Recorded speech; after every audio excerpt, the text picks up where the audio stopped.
So here's the thing. You think you've heard the whole story about Demi Moore and Ashton Kutcher.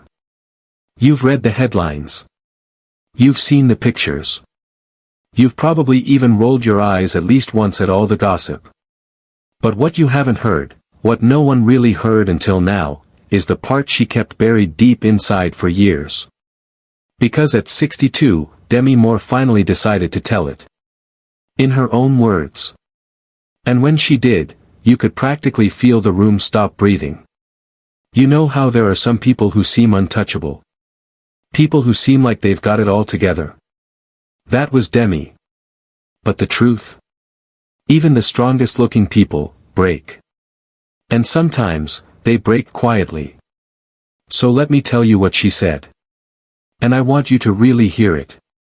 Because if you've ever been through a breakup, or stayed too long in a relationship that was slowly destroying you, then maybe, just maybe, you'll hear yourself in her story. Let's rewind for a second. It's the early 2000s. Demi Moore was already a legend. An icon. At one point, she was the highest paid actress in Hollywood. Movies like Ghost, Indecent Proposal, G.I. Jane. She had it all, the fame, the fortune, the respect. But then, as Hollywood often does, it moved on. And then one day, she walked into a party. And there he was. Ashton Kutcher. Young. Gorgeous. Funny.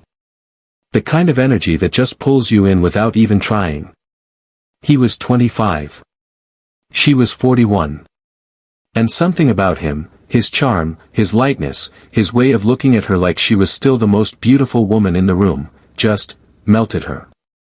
And for a little while, it felt good. Really good. The media, of course, had a field day. The age difference became the punchline of every late-night joke. People whispered that she was clinging to her youth. That he was just using her. That it would never last. And you know what? At first, they didn't care. They smiled. They held hands. They showed up to every red carpet looking like the perfect couple.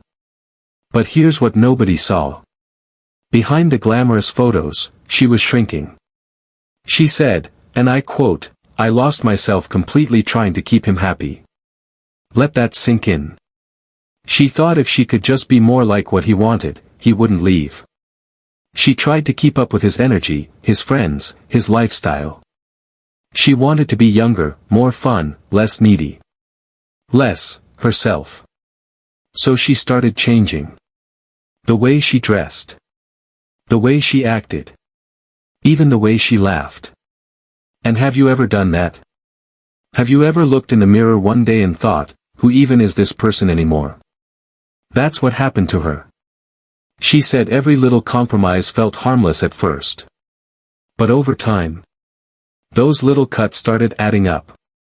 And then, he asked for something she never expected. He told her he wanted to try an open dynamic. And even though every fiber of her being was screaming no, she said yes. Because she was so afraid of losing him. And afterward, she said she felt humiliated. Small. Invisible. And still, she stayed. Because that's what happens sometimes, isn't it? We cling to people who hurt us, thinking if we just try harder, they'll come back. She said she'd spend nights alone, crying into her pillow, and then wake up the next morning and plaster on a smile for the cameras. She'd skip meals to feel good enough. She'd laugh at jokes she didn't find funny just to keep the peace. And she told the room, her voice quiet but steady, the world thought I was strong. But I didn't even feel like a person anymore. You could hear a pin drop. But then, she smiled. And she said, I'm grateful it happened. People actually gasped. Grateful? But she explained. You don't really know how strong you are until someone tries to break you. That hit different.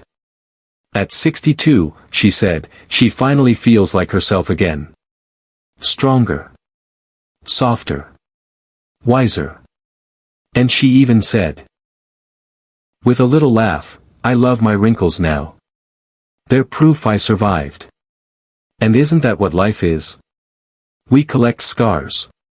We earn wrinkles. We weather storms we thought would destroy us. But we're still here. She said the real healing didn't come from revenge. Or from proving him wrong. Or even from finding someone else. It came from forgiving herself. For all the times she put him above herself. For all the times she stayed when she should have left. And here's the part that really got me. She shared this little habit she picked up during the worst of it. Whenever she missed him, and oh, she missed him, she'd pick up her phone and type out a text. Or a long email. Pouring out all the words she wanted to say. But she wouldn't send it. Instead, she'd close her phone. And she'd write it in a journal. She said those pages became her healing. Because sometimes, what we need most is just to let it out. So if you're holding on to someone who's no good for you, maybe try that. Don't hit send. Just, write it out. And she also shared a morning ritual that changed everything for her. Every morning, she'd wake up, stand in front of her mirror, and say out loud, "You deserve love." Then she'd drink a big glass of water. And then, and this is the part she laughed about, she'd smile at herself. Even if she had to fake it at first. She said at first it felt silly. But over time, she started believing it. And now, she doesn't just believe it anymore. She knows it, deep in her bones, like a quiet truth that doesn't need proving to anyone. You could see it in the way she said it, her shoulders back, her voice steady, her eyes soft but unflinching. This wasn't just a line she rehearsed to sound wise. It was something she had lived through. Something she had cried through, fought through, and finally come out the other side with. She talked about how, for years, she thought her worth depended on how much someone else loved her back. How much space they gave her in their world. How much validation they handed her in little crumbs. And every time she didn't get it, she would make herself a little smaller. Speak a little softer. Smile through things that hurt. Just to fit into the picture they had of her. But the thing is, that picture was never big enough for all of who she really was. And then she paused, like she was remembering the very moment she realized. She said she woke up one morning, alone, and it finally hit her. Their inability to see her worth. That wasn't about her at all. That was about them. She said, it's like standing in front of a mirror that's fogged up. You can't see yourself clearly, but that doesn't mean you're not still there. The problem isn't you. It's the fog. And that's when she decided. No more shrinking. Because you can only twist yourself into someone else's frame for so long before you lose the edges of who you really are. So she left everyone with that piece of advice.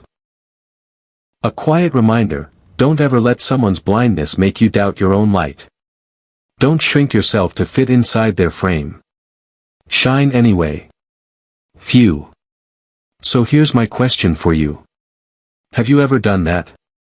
Made yourself smaller just to fit into someone else's idea of who you should be? And if you have, how did you find your way back?